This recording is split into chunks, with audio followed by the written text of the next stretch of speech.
Alright everybody, so I wanted to spend some time thinking about different communities that we find in streams. So remember, I actually don't know if I've explained this word. Lotic means moving water, and lentic refers to still water. So Lotic communities are those communities that we find in moving water. Now, first thing, let's talk about Periphyton. So these are algae that are encrusting. Okay, so we're not talking about tiny little algae that are floating in the water, not phytoplankton, right? We're talking about things that are encrusting. So what we see is Periphyton are more dominant in smaller streams. You get more phytoplankton in larger rivers. That being said, Periphyton still dominates the system. And what we see is the speed at which phytoplankton can accumulate is really dependent on flow velocity. So if you have a torrent of water coming down your stream, your Periphyton are not good at just living and accumulating, and they don't grow as quickly.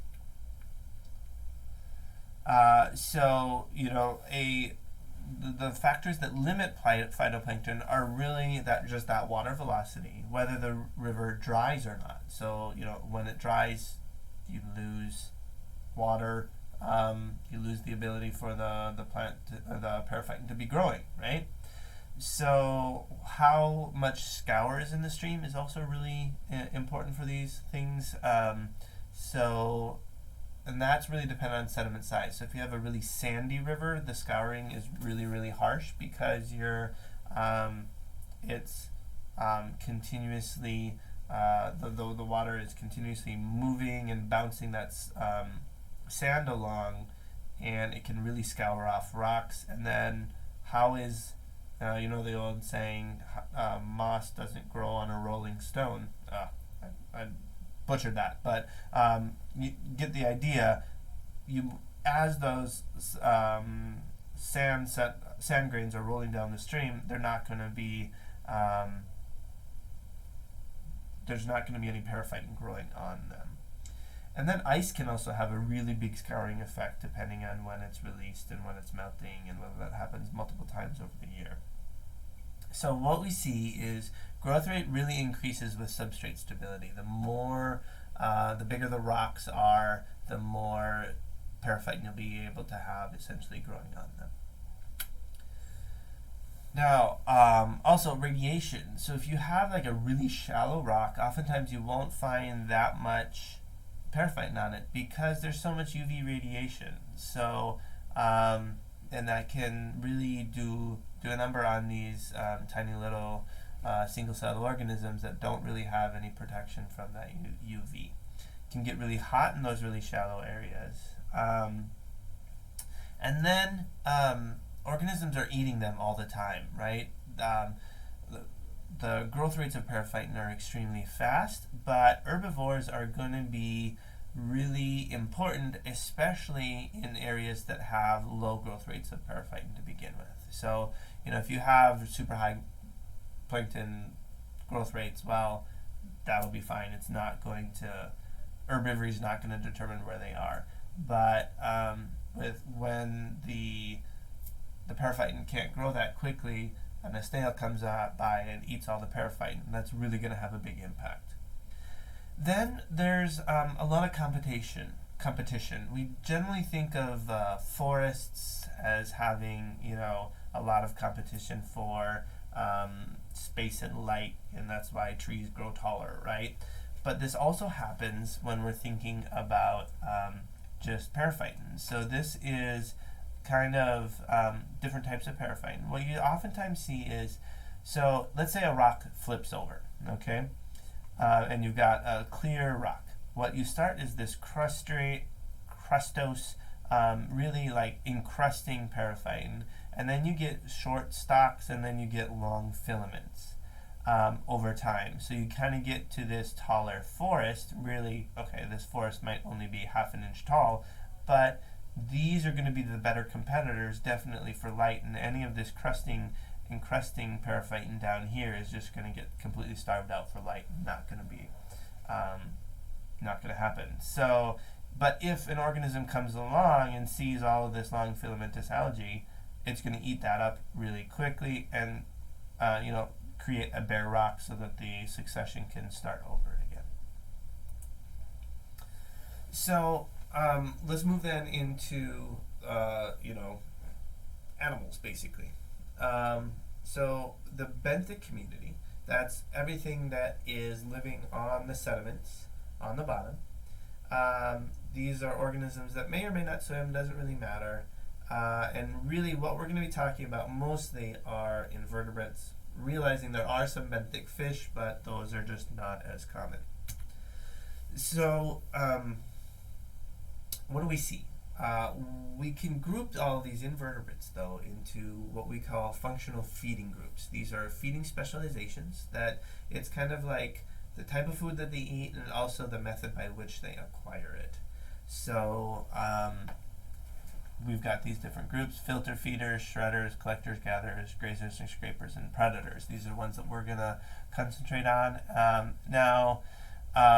What it does then is if you can put an organism into a functional feeding group, it tells us something about that organism's ecology.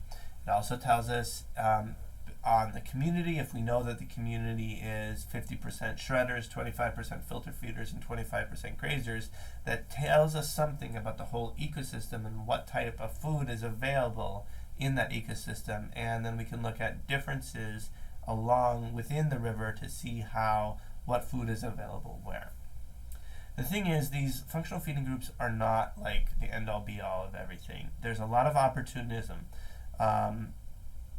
Basically, a predator isn't going to give up a bunch of, if there's a dead organism that would normally be collected by these collectors or gatherers, the predator is not going to pass it up. It's going to eat it. So, they go out of their normal functional feeding group all the time, unless it's like a snail or something that has specific morphology that it can only eat one type of thing. Seasonality, it might change depending on the what foods are available at each given time of the year. So organisms can switch between functional feeding groups. And then ontogeny, so as the organism develops, it might be changing. What we also got to remember is that consumption does not assimilation. So think back to the leaf decomposition lectures where we were talking about organisms eating leaves, but they're really getting the microbes that are on those leaves. And that's going to be really important with the shredders that we'll see up here in a second. So let's think about grazers. Really, these are herbivores, right? They're this in-stream herbivores.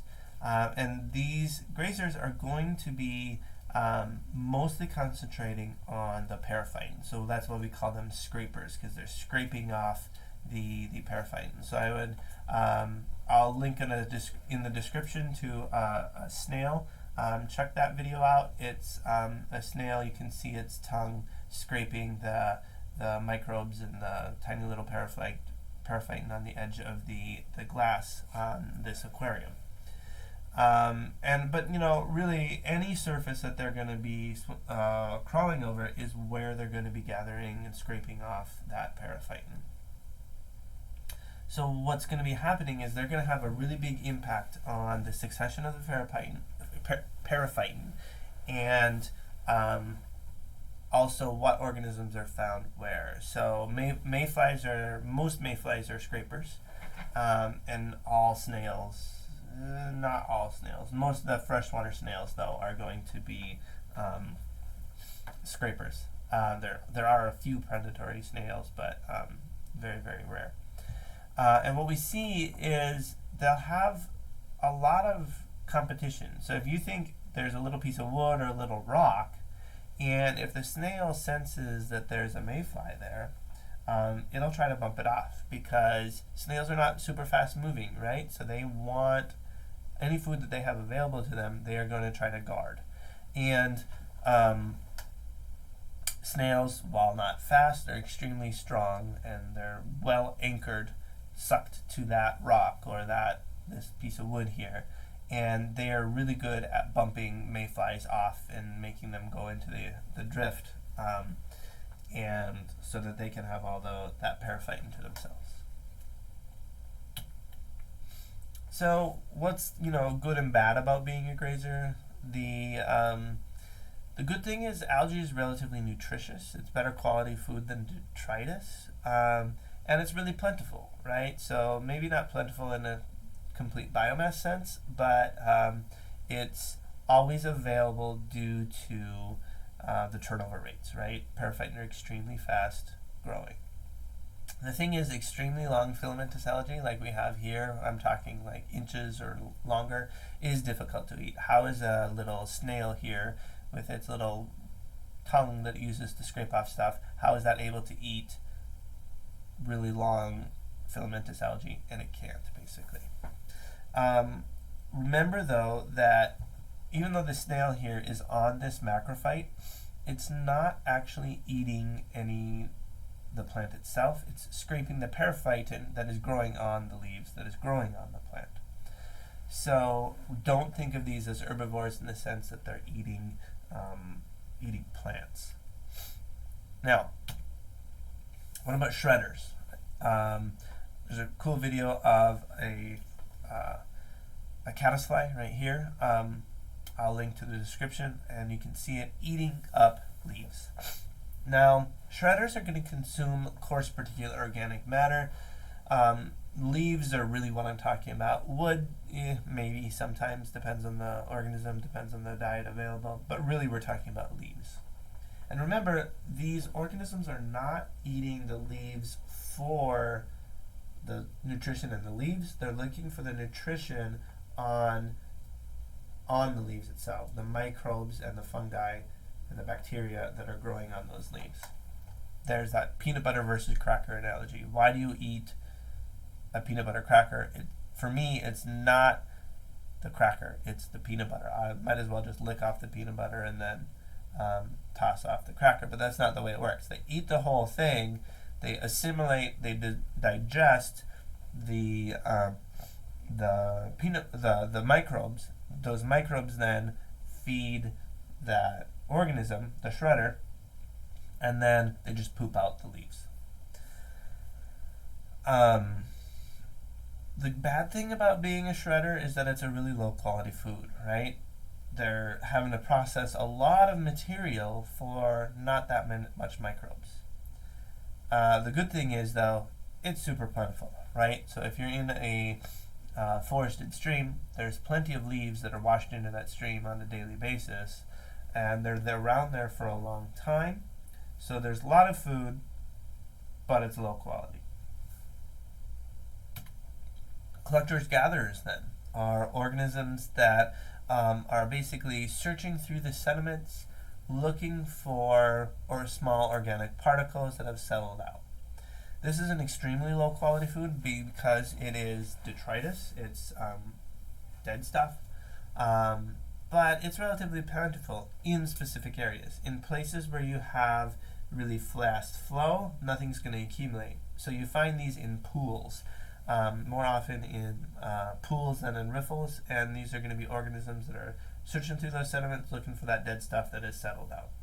Again, we got to think about that consumption versus assimilation, where they're going to be consuming everything, pretty much anything organic, but really what they're going to be assimilating into their bodies are the nutrients that they get from eating those microbes. Now, these things are extremely opportunistic. We call them collector-gatherers, but they'll eat pretty much anything organic. And their fastest growth then will be on animal food.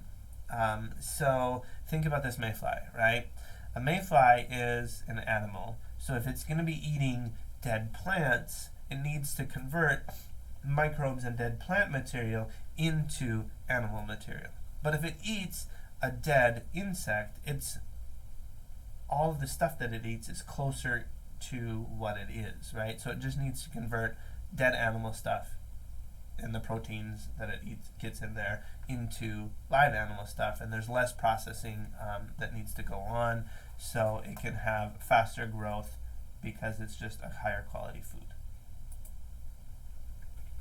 What about filter feeders? These are organisms that are feeding on fine particulate organic matter that is flowing down the stream. So pretty much all the tiny little organisms in the plankton and the drift. So a mussel here, here's a mussel that has an in-current and ex-current siphon. It's going to be sucking in a bunch of water and filtering out all those phytoplankton and zooplankton that it sucked in, and then squirting out the clean water. What this does then is, whether it's a mussel or a net spitting caddisfly or anything, it takes a net movement of nutrients that are flowing in the water column to the benthic area.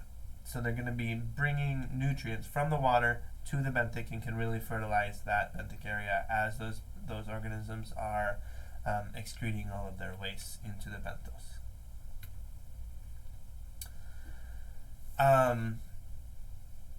Then we see that there's a lot of really cool predators. I'm an invertebrate biologist, so I always like to see the inverts that are winning against the vertebrates. Poor turtle, but you know, this is a toe biter. It's probably 3 or 4 inches long. One of my favorite aquatic invertebrates. But what are some good things about being a predator? This functional feeding group eats really high quality food that has a lot of calories in it. Think about like how many calories a piece of bacon versus a piece of lettuce has, right? That bacon, those other animals are really high quality, a lot of nutrients, and then it's really efficient as they assimilate into their body. The thing is, it's not very common, right? There's not that much abundance of them. Prey species don't grow, reproduce as quickly as things lower on the food chain.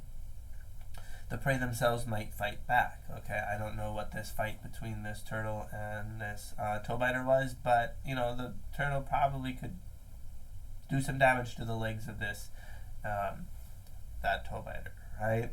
And then as they're going around hunting, they might expose themselves to other predators. So it's not a super easy life to be a predator. What characteristics do we see then are really well-developed eyes. So most predators in these streams are going to be using their eyes in some way to find their prey. They're generally very mobile, and they're just bigger, right? So, you know, there's not that many invertebrates that could take out even a baby turtle, but it's going to have to be relatively big to be able to do that at all. Cool video of dragonfly hunting. I'll link that in the description. So, okay, that's invertebrate functional feeding groups, but what about vertebrates? Well, realistically, most vertebrates in what we're talking about are fish, right? And in the next lecture, I'm going to talk a little bit more about fish and what we find. You know, when we're thinking about vertebrates in streams, we're really talking about fish. What we see is, you know, worldwide there's about 8,500 species. What we see is that's freshwater fish, 8,500 species of freshwater fish. What we see is there's more in rivers versus lakes.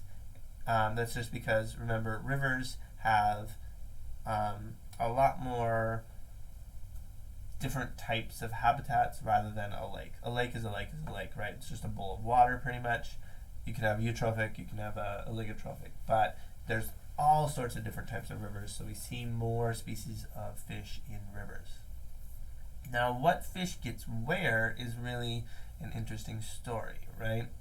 So, generally, why do we find here the largemouth bass here is in the Mississippi River Basin, right? It's kind of all across this native range here in this southeastern U.S. Now, why is it there? Why is it not over here in the these rivers, right? In the Hudson River, and it might be that, okay, where did the largemouth originate? Might have been, you know, somewhere in the Mississippi River.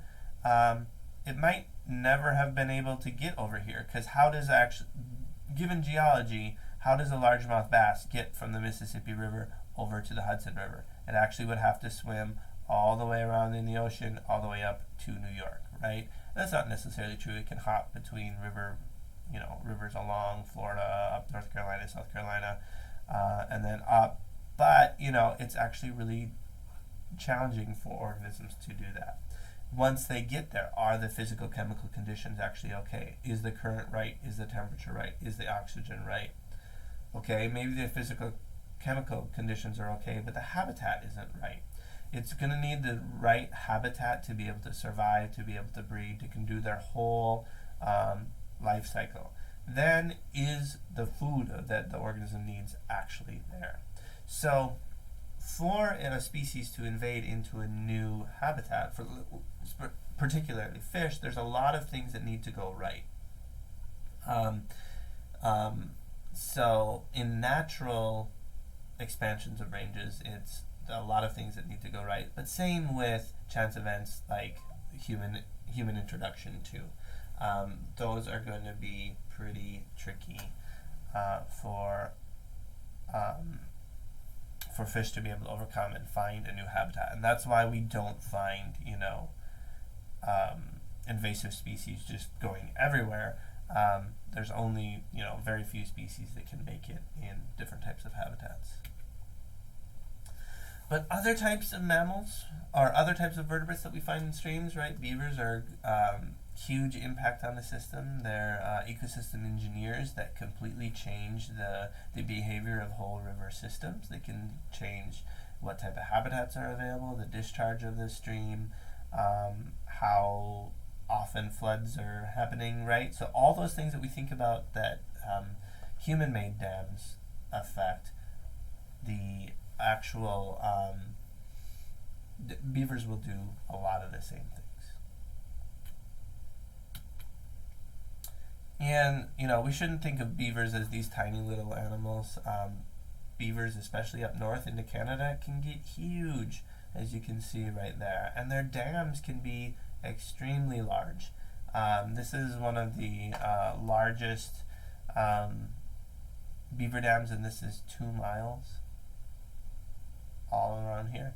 And you can see it's up impacting the whole region. And you can see here's a stream going down this way, and we've got 1 beaver dam, 2, 3, 4. Here's an old one. There's an old one here. Here's an active one. They can really change the system. The ponds increase the habitat heterogeneity. They'll harvest trees around in their ponds, and even when the beavers then go away, if they die or if their dam breaks or something, it really changed the abandoned ponds.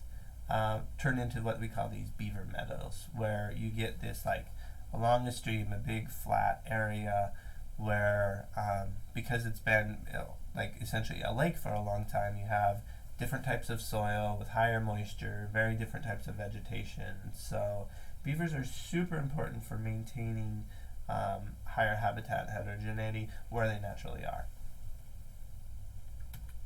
Then when we think about there's plenty of other vertebrates, right, in Lotic communities. We've got muskrats, otters, manatees here in Florida, hippos having a huge impact in Africa.